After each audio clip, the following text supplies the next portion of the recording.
మేము ఎన్టీ రామారావు గారి మీద శత జయంతి సంవత్సరంలో వారి ఆలోచనలు, సిద్ధాంతాలు, భావజాలానికి సంబంధించి కొన్ని పుస్తకాలు తీసుకురావాలి, ఇప్పటి తరానికి, రాబోయే తరాలకి తెలియచెప్పాలనేటువంటి ఒక ఉద్దేశంతో సజీవ చరిత్ర అనేటువంటి పుస్తకం, అది 1984 ఆగస్టులో జరిగినటువంటి ఒక సంక్షోభం, ఎన్టీ రామారావు గారిని పదవిచ్యుతం చేసిన తర్వాత జరిగినటువంటి దేశవ్యాప్త పోరాటం ఏ విధంగా ఉన్నది అనేటువంటి దాని మీద ఆ పుస్తకం రాయటం జరిగింది.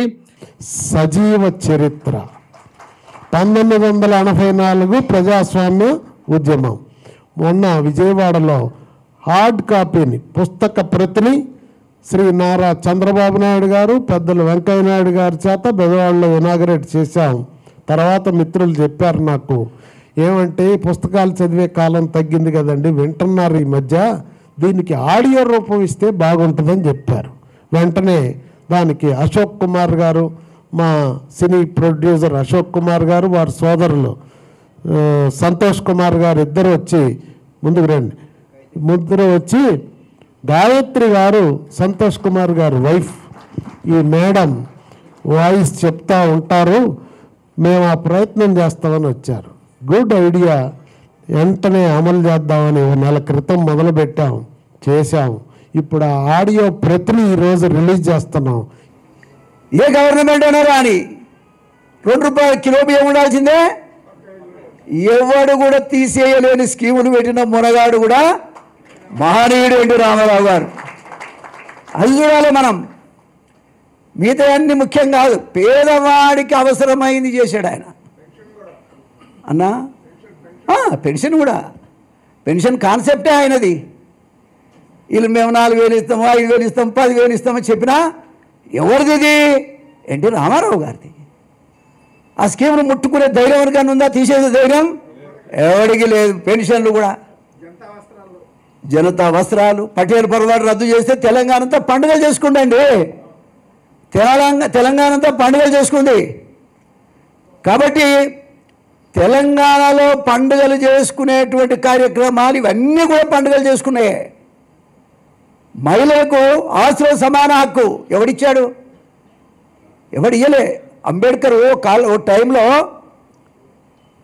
మహిళలకు ఆస్తిలో సమాన హక్కుతో పాటు అనేక విషయాలు కోరితే ఆనాడు ఉన్నటువంటి పరిస్థితుల్లో అది కాకపోతే ఆయన రిజైన్ చేసిండు అంబేద్కర్.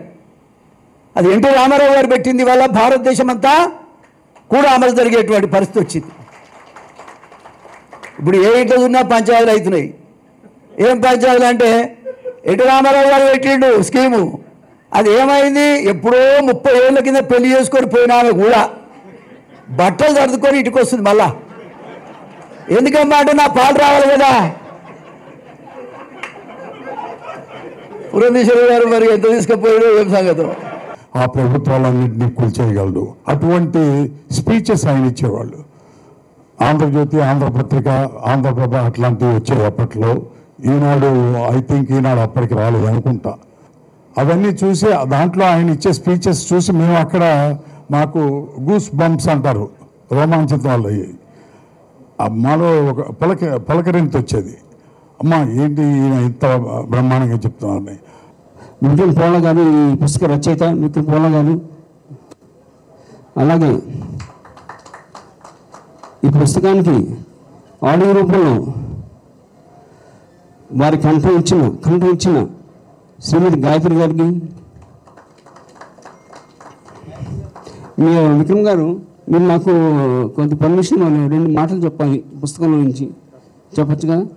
ఒక పక్క అమ్మగారు క్యాన్సర్ వ్యాధితో చికిత్స పొందుతున్న వేళ, ఇంకో పక్క నాన్నగారు గుండె ఆపరేషన్ జరిగిందండి 1984లో.